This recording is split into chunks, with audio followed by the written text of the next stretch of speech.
Hey, what's up? This is SDAP Talk, episode 3, and we're going to do a little recap of what went down at the Medical Marijuana Summit here in Sioux Falls this weekend. I'm joined here today with John Gillis. Hello. And it was a great summit. We had some great media coverage, some great patient stories. All the groups, the big four activist groups in South Dakota out there putting an event together. And it went very well. Yeah, it did. So, you didn't do much talking down there, but you were in the crowd. What would you say went down that day? Well, I think it was very informative. Emmett Rice-Straffer, he's a pretty good motivational speaker. I think it was just really informative and straight to the point. And we debunked a few things along the way. I believe so. The video presentation, I'm going to try to put it out on DVD and just hand it out to people, because not all of it is videos that I hatched. I mean, a couple of them were homegrown SDAP videos, but a lot of it was just coverage shots from network news like Fox News and CNN and MSNBC and different local stations around the country, just to prove back and forth with anti-PSAs and naysayers versus positive facts. We were able to contradict people like Bill O'Reilly, who were calling medical marijuana a ruse for full-on legalization. Totally debunked it.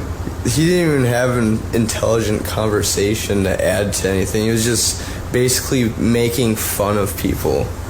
Yeah, he was trying to call these guys, Steve and Andrew D'Angelo, who run the Harborside Health Center in Oakland, California, a medical marijuana dispensary, a non-profit.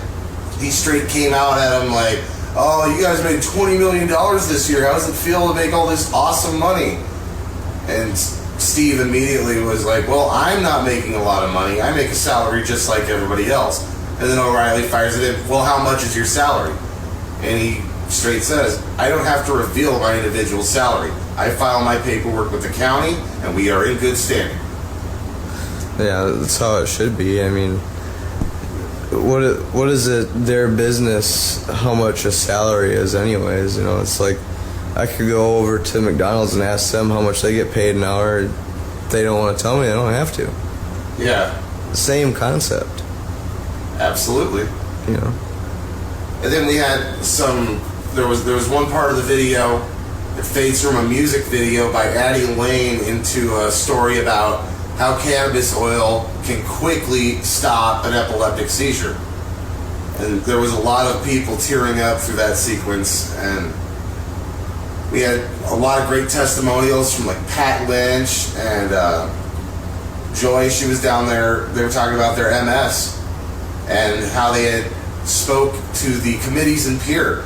If you're out there, if you have a story, get a hold of us.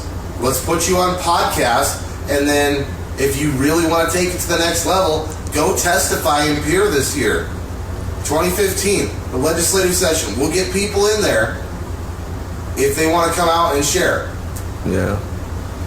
And the fundraisers that we're going to have, these medical marijuana summits, if you can drop $5 in the bucket, that's $5 towards a tank of gas that's going to get a patient to Pierre to speak on the floor. Yeah, it's important to speak out on subjects like this, because people don't truly understand the pain and anguish that people go through when they have these types of diseases.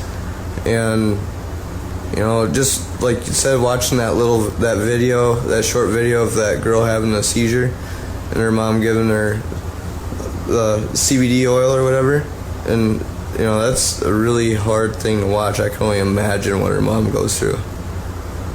And there was a couple families that had attended the event that were epileptic families, and I saw their faces when that hit. It almost gave them a flashback of what they have to deal with their own child every day. And unfortunately, when people like Jim Boland from Canton are contradicting our summit on Kelloland News, saying that it was voted on twice, and I think the people have spoken on this. We don't need to revisit it again. Well, a lot has changed since the last votes. And just because those bills didn't pass doesn't mean a new bill can't be better suited for what South Dakota would need in a medical marijuana program. Yeah. You know, it's going to take a lot of education to make sure that people know all the routes that you can take in order to get to where you want to be, but then also know all the facts about it so that you can understand the plant and its uses, you know? And like we had stories shared by Jesse from Legalized South Dakota about her endometriosis, and Melissa with her RSD, Melissa from the South Dakota Family Compassion Coalition.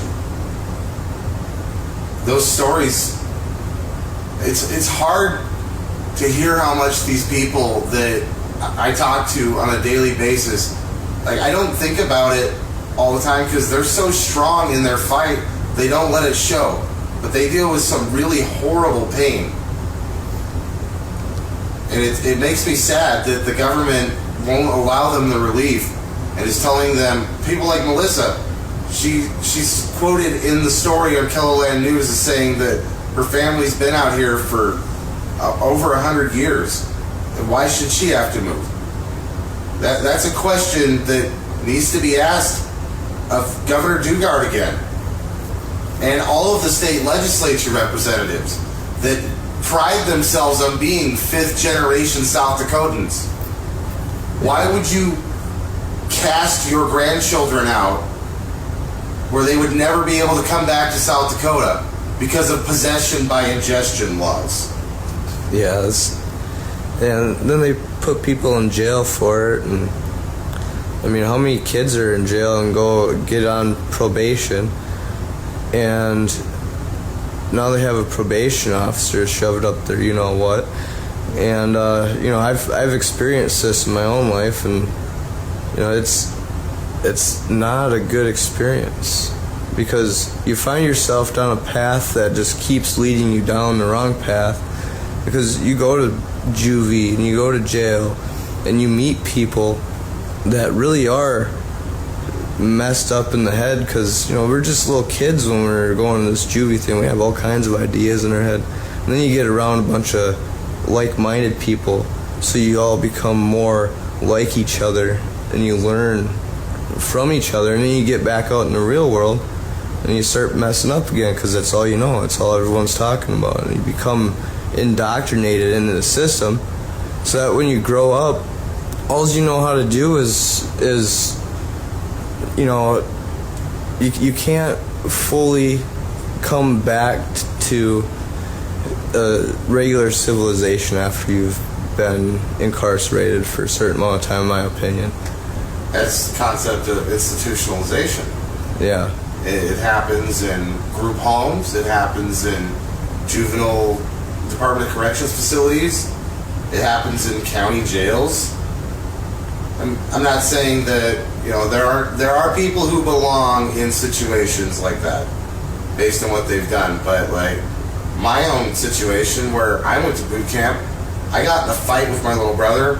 I was wrong, yes, should not have kicked his ass. He shouldn't have fucked up my guitar. I was 13 and I made a bad decision.